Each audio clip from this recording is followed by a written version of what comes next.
Olá, queridas irmãs, queridos irmãos, começamos mais um programa, O Espírito da Letra. Eu estava vendo aqui, ó, falta pouquinho para acabar esse livro, bem pouquinho. Hoje nós vamos para o capítulo 24. O 24, falta depois dele o 25º e o 26º, só mais dois. Então, nem parece, né? Que aquilo que era uma pedreira, assim, uma grande montanha, agora já está ficando planinha, já está ficando bem lisinha, bem nivelada. Porque a gente teve paciência, a gente contou com a ajuda dos companheiros que foram atrás de fazer sinônimos, que organizaram o texto antes, que fizemos um trabalho vamos dizer, mastigar um pouco, sem mudar o conteúdo. E o capítulo de hoje vai falar sobre alguma coisa que é muito útil para nós conhecermos. Porque, em verdade, raras são as pessoas que não passam por processos dessa natureza. Algumas pensando que faz parte da própria personalidade, a pessoa é assim mesmo, é o jeitão dela, quando, na verdade, isso é consequência de uma interferência vibratória no âmbito dos seus pensamentos. Por isso que esse capítulo é tão interessante, porque ele vai falar sobre coisas que acontecem naturalmente sem que a pessoa se dê conta. E que quando ela conhece, ela pode criar uma barreira, pode mudar a maneira de ser para não se deixar levar pelas induções. Hoje o capítulo 24 vai falar sobre a obsessão. Como nos últimos programas, nós não temos tido a necessidade de fazer resumo de cada subtítulo. Então nós vamos agora diretamente ao texto. Você vai ver na tela o texto Obsessão, capítulo 24. E o subtítulo inicial é este muito surpreendente: Pensamento e Obsessão. Pensamento e obsessão. Vamos lá. Vamos ver o que o Espírito André Luiz nos está informando. Olha lá. Acompanhe comigo. Pegue sua anotação, pegue o seu livrinho, pegue sua caneta, para que você não perca aquilo que será útil para você guardar ou realçar no texto, tá bem? O estudo da obsessão, unido à mediunidade, se for realizado em maior amplitude, abrangeria o exame de quase toda a humanidade terrestre. André Luiz está dizendo o que para nós aqui? Vem cá, olha aqui. Ai, é todo mundo obsedado. Quase todo mundo, quase toda a humanidade terrestre teria que ser estudada, porque todas essas pessoas acabam entrando numa situação semelhante. Então, é importante a gente conhecer esse fenômeno. Aí André Luiz continua dizendo, olha, nós dizemos tal conceito, nós expressamos essa ideia diante do pensamento que age e reage, trazendo, carreando para o emissor todas as fecundações felizes ou infelizes, que ele arroja, que ele projeta, que ele arremessa de si mesmo, a determinar para cada criatura os estados psíquicos que variam segundo os tipos de emoção e conduta a que se afeiçoe. Então vamos parar um pouquinho para a gente pensar. Nosso pensamento produz matéria, produz imagem, produz uma onda. Essa onda é emitida e pelo processo da reflexão, esta onda é emitida, ela entra em contato com outras ondas semelhantes e retorna para o emissor. Então, como isso é um processo comum para todas as mentes, André Luiz está explicando que todas as pessoas que pensam, pela maneira como pensam, pelo conteúdo do que pensam, estão emitindo e recebendo aquilo que eles puseram em andamento. Daí, então, quando retorna, que às vezes já vem com as vibrações afinizadas naquela mesma direção, retorna mais forte, reforça aquele estado, reforça aquela situação. Vem aqui nessa outra câmera. Você já notou que as pessoas que têm determinados modos de pensar, elas só se abastecem daquele modo de pensar? A pessoa que fala de acidentes, ela só assiste coisas de acidente, ela só lê jornais na área dos acidentes, e ela fala assim, olha aqui que aconteceu, e mostra o acidente para a pessoa que está ao lado. Então ela emite constantemente e ela recolhe das pessoas a mesma atitude. Por quê? Uma outra pessoa que seja do seu círculo de amigos, que fica sabendo de um acidente, a primeira coisa que faz é mandar o acidente para aquela primeira. Olha, eu vou te mostrar, olha o que aconteceu, você viu isso que aconteceu? Então você percebe que, mesmo de forma direta, não apenas no campo vibratório, no campo mental, as pessoas elas se alimentam daquilo que elas emitem, porque aquilo que volta para elas também é comida, e elas gostam. Então, essa afinidade vai mantendo encarcerada a criatura no mesmo bloquinho, no mesmo ambiente, na mesma forma de pensar.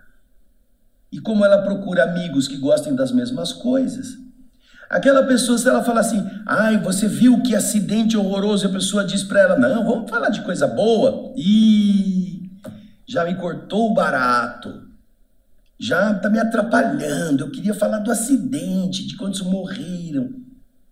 Isso para falar só do assunto acidente, né? Porque quando chega no assunto doença, então, nossa senhora, aí a coisa fica muito pior, porque só fala de doença, só lê sobre doença, só vê coisa de doença, só está focada na coisa de enfermidade. Se vai entrar numa pesquisa, vai pesquisar sobre remédio e vai estudar o que causa aquele efeito. Descobre uma pintinha no braço, já começa a achar que é câncer de pele, aí vai estudar, vai ver se é algum tipo de hemangioma, se é algum tipo de deformidade das células da pele, e fica o dia inteiro pensando nisso.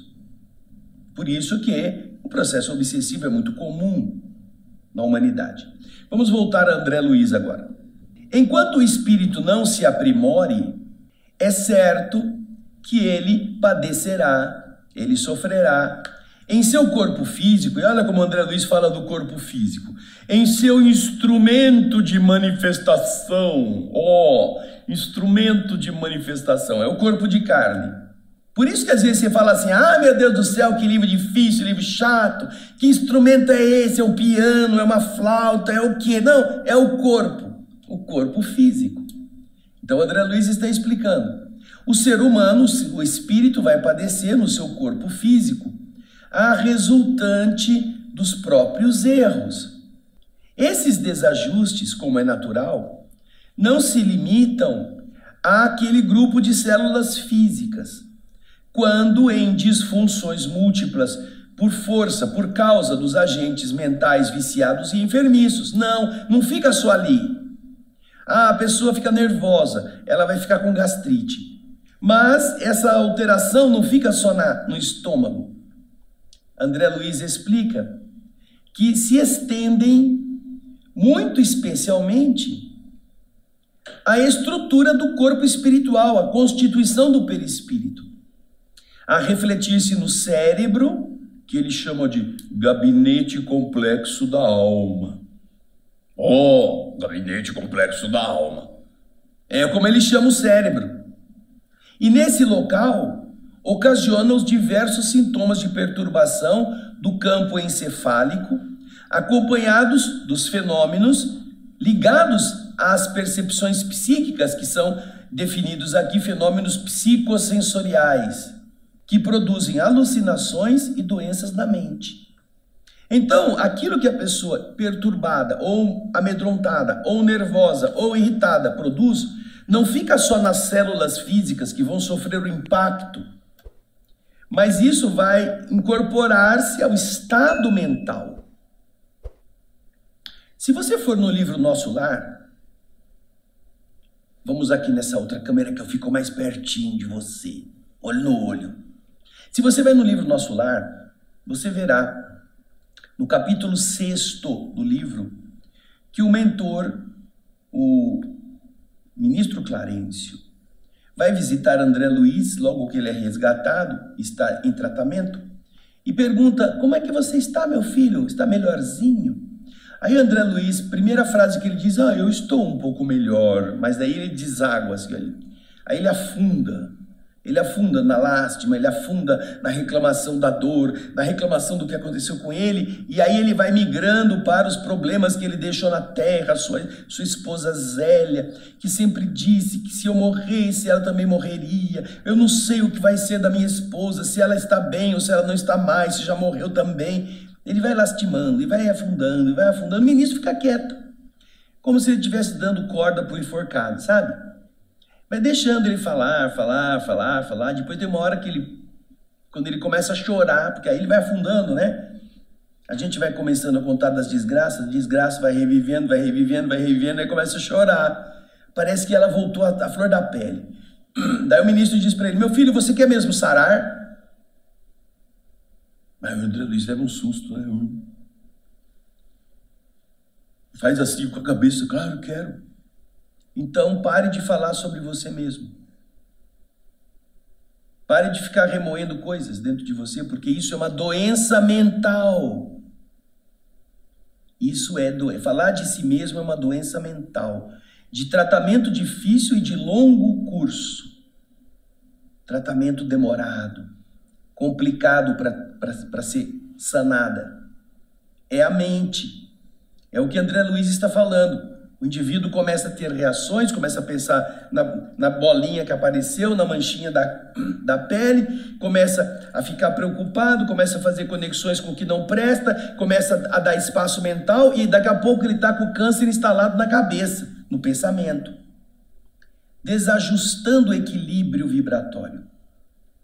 Não é por acaso que, se você vai a um site chamado Oncoguia, este site, que é um local em que se fala sobre câncer, tem um artigo nele que tem como título o seguinte: 1/3 dos cânceres tem origem mental, psicológica. 1/3 dos casos de câncer tem como origem uma alteração psíquica da pessoa. Primeiro ela sofreu alteração ou se permitiu um estado de depressão, de abatimento, depois aparece o câncer. Então isso é comum acontecer, não é que acontece com todo mundo, mas você sofre um trauma emocional, uma separação, uma perda material, um desemprego ou uma derrota em uma coisa que você estava contando que você ia ganhar, uma frustração emotiva, sua mulher ou seu marido te trocou, foi embora, você perdeu um ente querido. Esse trauma que leva o indivíduo a ficar triste, abatido, não é uma doença, é um fato externo, é uma situação da vida.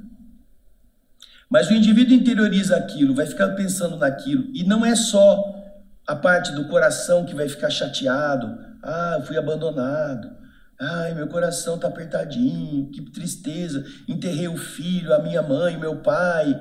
Então, não é só essa área que vai ficar afetada, isso vai para o perispírito. Isso vai lesionar as estruturas vibratórias que cada um possui. Veja só como isso é grave. Agora a gente vai para o segundo subtítulo. Vamos lá. Perturbações morais. Não nos propomos analisar aqui aquelas personalidades que têm transtornos mentais psicopáticas, aqueles caras que querem matar e comer a vítima um pedacinho, essas coisas malucas, né? Do ponto de vista da psiquiatria. Nem temos interesse em focalizar as chamadas psicoses de involução, aquelas que acontecem naturalmente pela perturbação mental que ocorre na velhice, no envelhecimento das células cerebrais, e a pessoa vai ficando com manias, com psicoses. Ou as demências senis, que são essas consequentes também do estado do envelhecimento, que estão claramente necessitadas de orientação médica.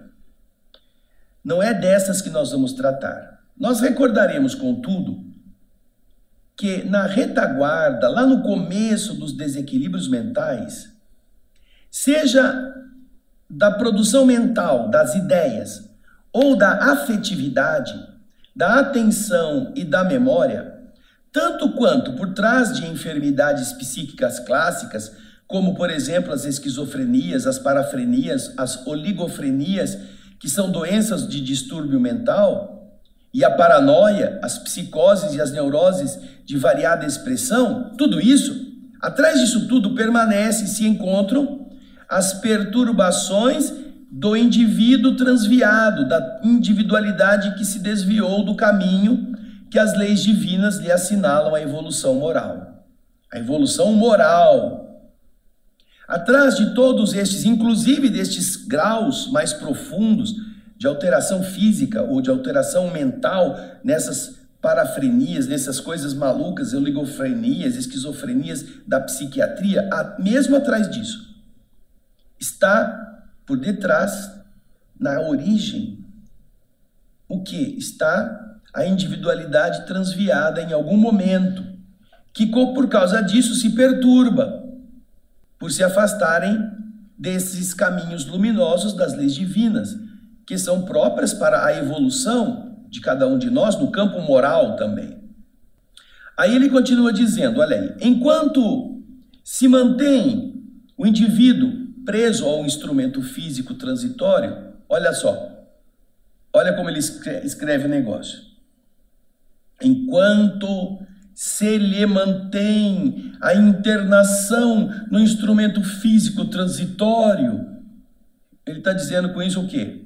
Enquanto o corpo está vivo, o espírito está ocupando um corpo de carne, até certo ponto, a alma consegue ocultar no esconderijo da carne os resultados das paixões e abusos, extravagâncias e viciações às quais ele se dedica. Assim, vive na paisagem social em que ele está ocupando, está transitando, até que, afastada do corpo físico, pela influência decisiva da morte, não mais ele suporta aquele regime de fantasia. Qual é o regime de fantasia? Para um pouquinho, pensa aí. O regime de fantasia. Você vai na igreja, bota roupinha bonita, passa perfuminho, vai e fala manso, é generoso, amigo, fica embevecido com o que escuta na igreja, no centro espírita, no templo evangélico, onde for.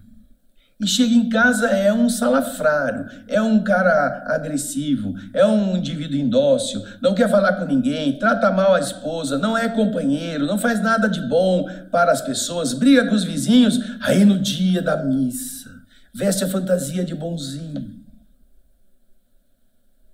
Veja só, eu já comentei isso uma vez, vou voltar a dizer. Eu tinha um amigo que eu admirava como meu professor, e um homem muito competente, muito capaz, e que nós tínhamos uma ligação de respeito mútuo e que, de uma certa forma, foi se transformando numa amizade. Certa vez, ele me convidou para ir assistir um jogo de futebol, porque ele tinha uma ligação muito grande com um dos times da nossa cidade. Eu não ligo para futebol, nunca liguei. Respeito quem gosta, mas eu não perco meu tempo com isso. Mas como ele era meu amigo, estava me convidando, tinha, né, uma oportunidade de estar em contato, eu aceitei e fui com ele. Ele estava junto com outros amigos dele que torciam para o mesmo time.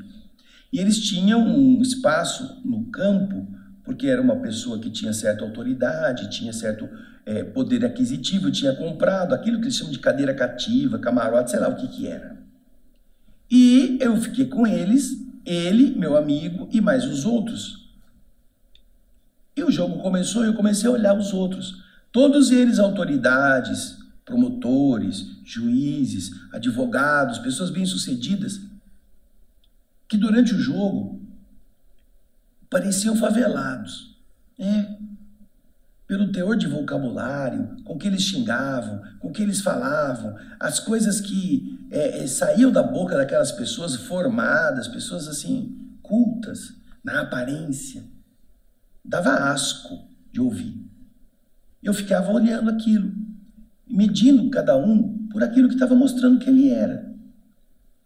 Fora dali, eles vestiam a fantasia da autoridade, da pessoa culta, vivendo assim em comunidade. Mas quando chegou ali que ele podia soltar a franga, que ele realmente era, você vê onde está escondido, em que buraco está escondido o ser primitivo. Porque se não tivesse isso dentro dele, ele não agiria dessa forma. Porém, quando está oculto e de repente alguém te dá autorização para você ser o que você é e você assume isso, você tira o monstro lá de dentro do buraco e você mostra que ele ainda existe, está vivo, mais vivo do que você pensa. Olha só, André Luiz está falando isso. Vamos voltar para o texto. Assim vive na paisagem social em que transita, enquanto ele está no corpo físico.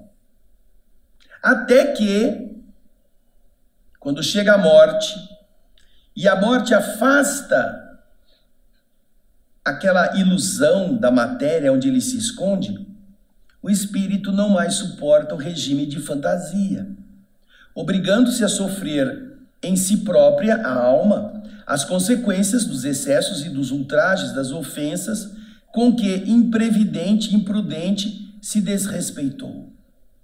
Então o cara vai na igreja, vai na religião e depois ele vai para o bordel.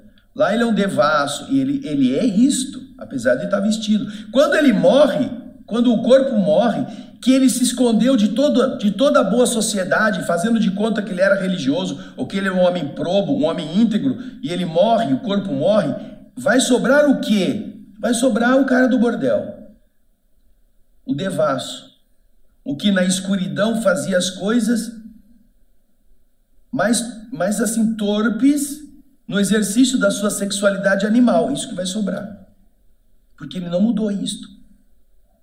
Vai sobrar o bebum, o homem que na sociedade, a mulher que na sociedade mantém a pose, todo bonitão, bonitona, mas que chega em casa e enche a cara.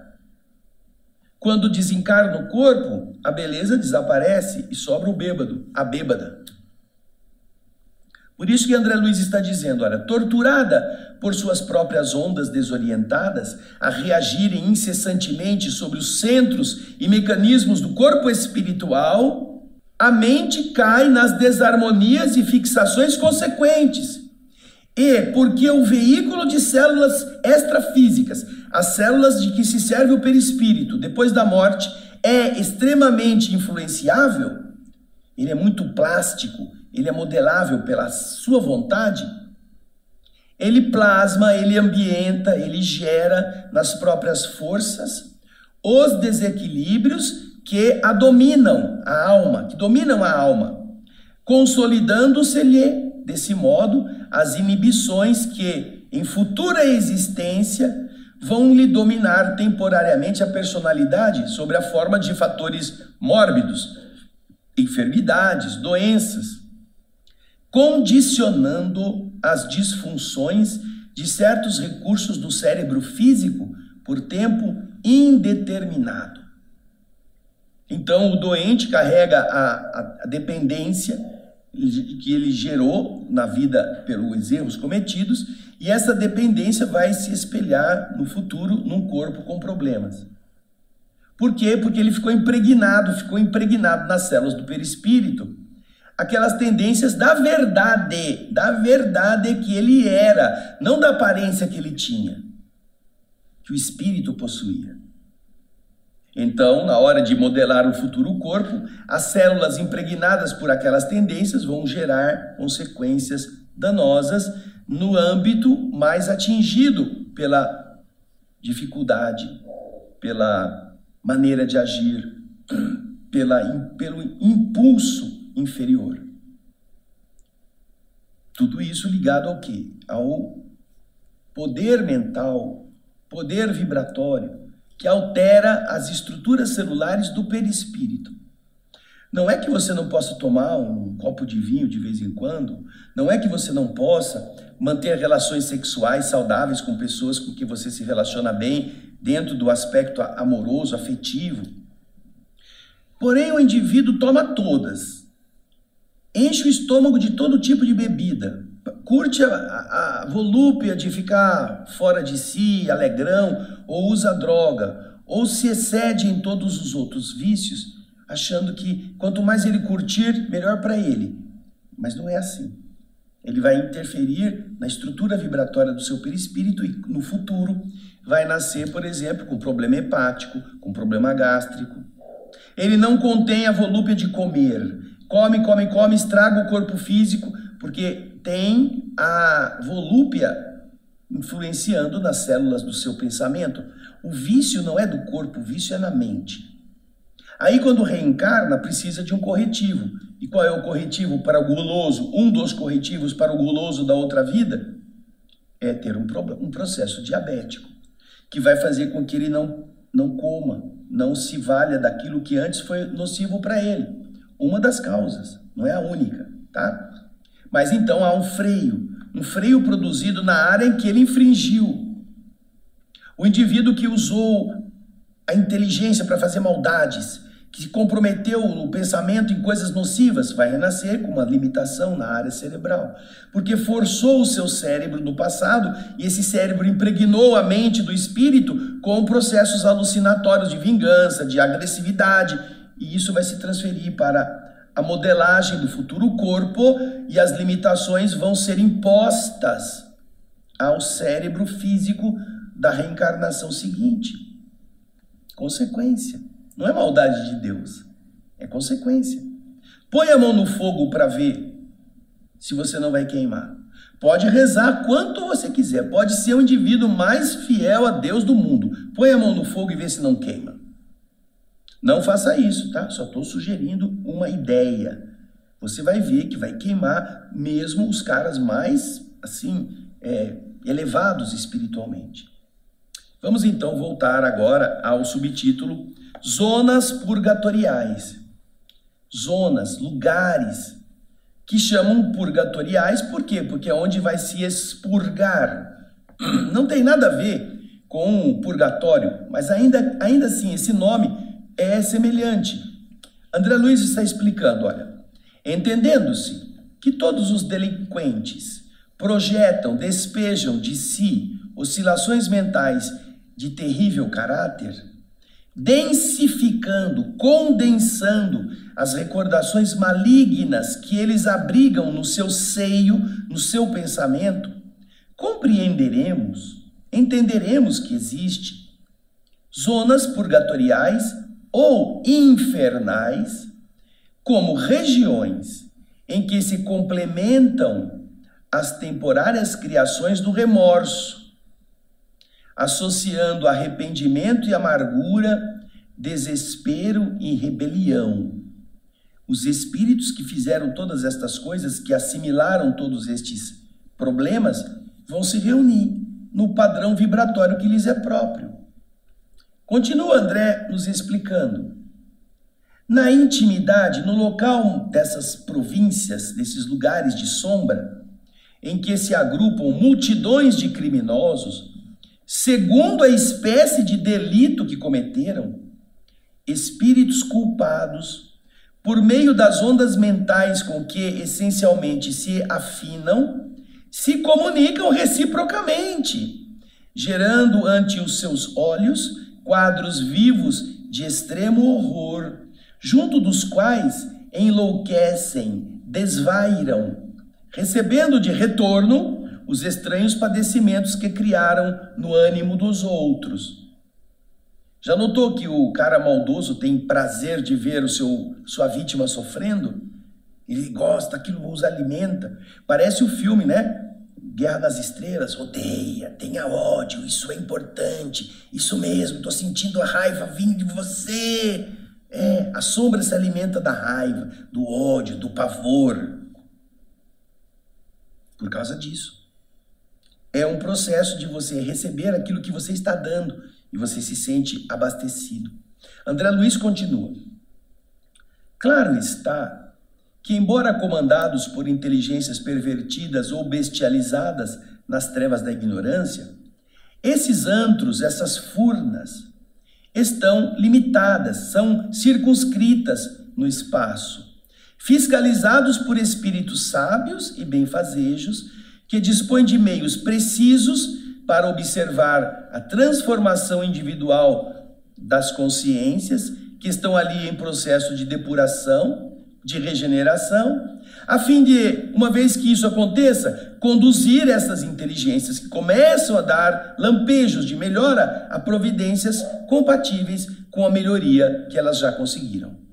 Semelhante supervisão, entretanto, não impede que estas vastas cavernas de tormento reeducativo sejam em si imensas penitenciárias do espírito, a que se recolhem as feras conscientes que foram homens, feras conscientes que já estavam na condição humana.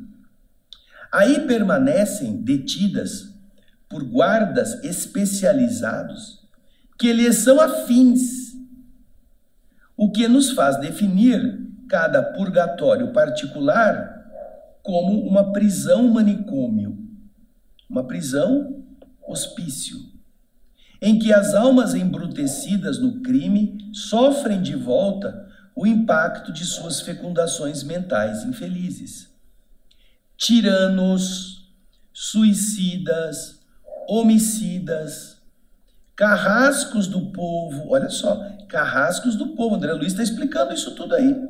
Você acha que os políticos corruptos não vão ter nenhuma justiça, que eles vão se livrar de tudo, vão poder comprar juízes, etc? Não, olha, tiranos, suicidas, homicidas, carrascos do povo, libertinos, caluniadores, malfeitores, ingratos, traidores do bem e viciados de todas as procedências, reunidos conforme o tipo de falta ou de deserção a que se renderam, se examinados pelos cientistas do mundo, apresentariam à medicina os mais extensos quadros para estudos etiológicos referentes à origem das doenças, das mais obscuras enfermidades. A medicina iria descobrir enfermidades cada vez piores ao analisar cada um desses padrões. Deduzimos, diz André, deduzimos assim, que todos os redutos, todos os lugares de sofrimento além do túmulo, não passam de largos porões do trabalho evolutivo da alma, à maneira de grandes hospitais carcerários para tratamento das consciências criminosas. É o que elas precisam, é o que elas criam, é o padrão vibratório do seu pensamento, produzindo imagens e densificando essas imagens em sua volta. Interessante, né? Quer ter menos doença? Pare de pensar mal, pare de ficar triste, pare de se abater, porque isso vai atrair entidades semelhantes a você, que vão aumentar isso em você. Agora vamos para o subtítulo, Reencarnação de Enfermos. Destes abismos expiatórios, esses abismos de sofrimento, voltam à reencarnação todos aqueles que se mostram inclinados à recuperação dos valores morais em si mesmo. Transportados a novo berço, de preferência ou comumente entre aqueles que os induziram à queda. Olha só, responsabilidade, né? Você empurrou alguém no precipício, você vai ter que descer lá para trazer ele para cima. Então, pais, mães que muitas vezes estão agora sendo vítimas de filhos complicados, de situações tristes ou de problemas graves, na verdade, muitas vezes estão assim, porque foram os que empurraram para o buraco. Então, quando esses espíritos voltam ao berço, geralmente entre aqueles que os induziram à queda, quando não se vêem objeto de amorosa ternura por parte de corações que por eles renunciam à imediata felicidade nas esferas superiores, porque há espíritos que não têm culpa nenhuma, mas se candidatam a amar uma criatura difícil para que eles possam acelerar sua elevação, sua depuração. Então são os espíritos missionários que muitas vezes estão na pele de pais e mães de criaturas problema. Então, nessas duas condições, esses espíritos que renascem são abrigados no recesso do lar. O lar como um recanto de refazimento. Porém, renascem no corpo carnal espiritualmente unidos, presos às linhas inferiores de onde eles estão vindo, assimilando-lhes, mesmo encarnado, ele mantém contato com os ambientes negativos de onde eles vieram, e ali eles assimilam com facilidade o influxo, a influência degradante dessas entidades, daquele nível em que ele se encontrava. Reaparecem desse modo na arena física. Eles nascem, mas, via de regra, quando não se mostram retardados mentais desde a infância, são perfeitamente classificáveis entre os psicopatas amorais, os psicopatas com problemas mentais ou problemas de comportamento que não têm freios morais ou que não conhecem leis morais, segundo aquele conceito de moral insanity, tipo de desordem mental, vulgarizado pelos ingleses, demonstrando manifesta perversidade, na qual se revelam constantemente brutalizados e agressivos, petulantes, arrogantes e pérfidos, traiçoeiros, indiferentes a qualquer noção da dignidade e da honra, continuamente dispostos a mergulhar na criminalidade e no vício. Eles nasceram, ou têm os seus pais com compromissos para ajudar a resgatá-los, ou têm espíritos missionários que vão amá-lo para que eles possam vencer essas dificuldades e estes pais amorosos conseguirem elevação mais rápida. Não importa, muitos deles vão continuar ligados às influências dessas entidades inferiores quando não tem um problema mental, uma debilidade mental. Aqueles espíritos relativamente corrigidos nas escolas de reabilitação da espiritualidade desenvolvem-se no ambiente humano, enquadráveis entre os psicopatas astênicos, que são os depressivos, e abúlicos, que são os preguiçosos. Fanáticos e hipertímicos, que são os loucos eufóricos, ou identificáveis como representantes de várias doenças e delírios psíquicos, inclusive as aberrações sexuais diversas. Então, depende do grau em que ele já melhorou um pouquinho naquele ambiente torpe em que ele se encontrava, naquela furna, naquela caverna. Quando os espíritos percebem que há uma pequena melhora e eles podem ser ajudados, eles podem ser encaminhados para reencarnes e, dependendo do grau, eles serão assim. Eles serão amados, mas serão perversos, indiferentes, porque estão ainda ligados àquilo. Ou então, eles vão renascer, já tendo um pouquinho de outro tipo de tratamento prévio feito, mas eles vão ser esses caras apáticos, preguiçosos, deprimidos. Ao invés de serem os agressivos, violentos, aqueles que estragam tudo, eles vão ficar ali naquela condição, ou vão se permitir, como diz o texto, volta lá no texto, por favor. Eles vão se permitir outras doenças, eles vão se permitir delírios psíquicos, inclusive aberrações sexuais diferentes, diversas. Por quê? Porque eles já não são tão maus, porém eles ainda guardam determinadas limitações. Agora vamos para o subtítulo Obsessão e Mediunidade. Tais enfermos da alma, tantas vezes submetidos sem resultado satisfatório ao tratamento da insulina, a insulinoterapia ou a convulsoterapia, tratamentos químicos geradores de convulsões, quando recomendados ao auxílio dos templos espíritas, poderão ser tidos como médiuns? Pergunta André Luiz. Eles podem ser médiuns? Respondendo, ele diz, sem dúvida, são médiuns doentes, afinizados com os centros de sentimento desequilibrado, de onde ressurgiram para novo aprendizado entre os homens. Por certa cota de tempo, eles são intérpretes de forças degradadas, às quais é preciso opor a intervenção moral necessária, do mesmo modo que se recomenda a medicação aos doentes, trazendo consigo as sequelas ocultas da internação no campo físico, da província purgatorial em que eles estavam, de onde eles voltam, eles retornam pela porta do berço terrestre. Eles projetam, eles exteriorizam ondas mentais viciadas que lhes alentam, estimulam as disfunções dos órgãos físicos. Ondas estas pelas quais recolhem os pensamentos de entidades inferiores que lhes serão uma espécie de uma cobertura da retaguarda, estão ligados a ele ainda, daquele lugar onde ele saiu. E são trazidos muitas vezes para se manifestarem através deles, e ele sente isto.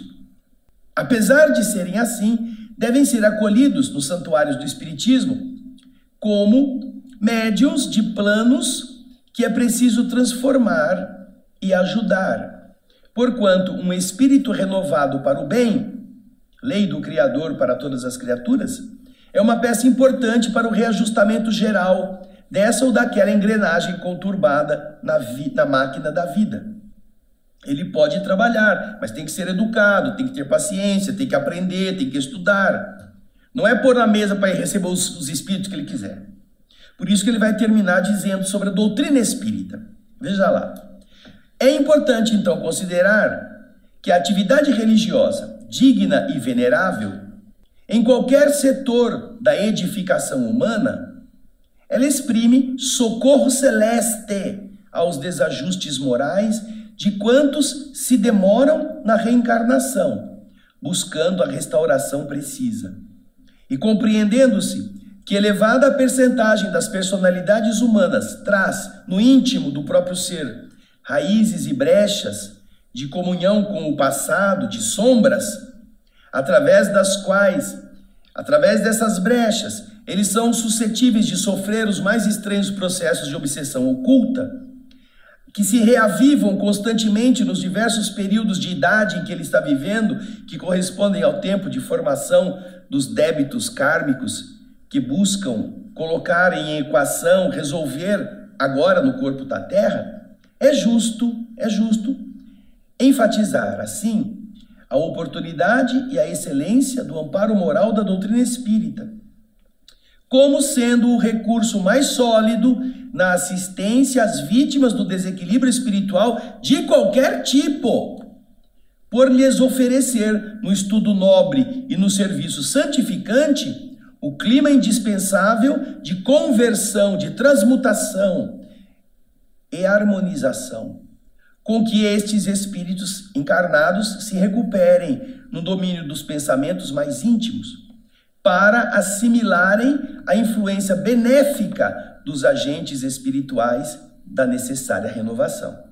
São entidades perturbadas, pessoas desajustadas que às vezes sentem coisas no mundo espiritual, sentem coisas no seu organismo, e que a casa espírita precisa acolher. Não para permitir que eles façam o que eles queiram, mas para orientar, para dar a eles o passe magnético que reequilibra, a orientação que educa, a palavra amiga que consola, a mão firme que conduz, para que este indivíduo, ao mesmo tempo em que se recupere dos traumas morais que ele já produziu para ele, possa também ser o resgatador daqueles outros que ficaram lá, seus sócios de empreitada trevosa, e que vão vir, através dele, também receber um pouco da luz de Deus. Bonito isso, não é? Coisa linda. Deus não fecha a porta de nenhum local de recuperação. E muitas vezes é na casa espírita que um alucinado do passado vai encontrar o caminho das pedras, vai começar a se tornar melhor e vai ajudar outros a melhorarem. O importante é que os dirigentes das instituições tenham este conhecimento e, ao invés de afastar, que é o que muitos costumam fazer, esse cara é muito problema, vai procurar outro, vai para outro lugar, aqui eu não quero. Ele precisa se melhorar e você, como dirigente, precisa entender o que deve fazer com ele, não descartá-lo. Custou para os espíritos, muitas vezes enobrecidíssimos, trazerem aquele indivíduo até o lugar onde você está como dirigente. Aprenda, melhore-se, para entender que você tem uma tarefa, enquanto está à frente deste grupo, seja grupo de médios, seja casa espírita, você tem alguma coisa a fazer com essas criaturas. E elas são espíritos divinos, que vão receber a sua marca da paciência, do amor ao próximo, da tolerância e do ensinamento. Deus é muito lindo. Nós é que somos mesquinhos muitas vezes, não é mesmo? Então, vamos convidar você para o próximo, capítulo 25. A oração, oração tem a ver com isso. Vamos ver? Mediunidade e oração. Vamos ver tudo isso no próximo programa. Obrigado pela sua audiência, pelo seu carinho. Um grande abraço para você e muita paz.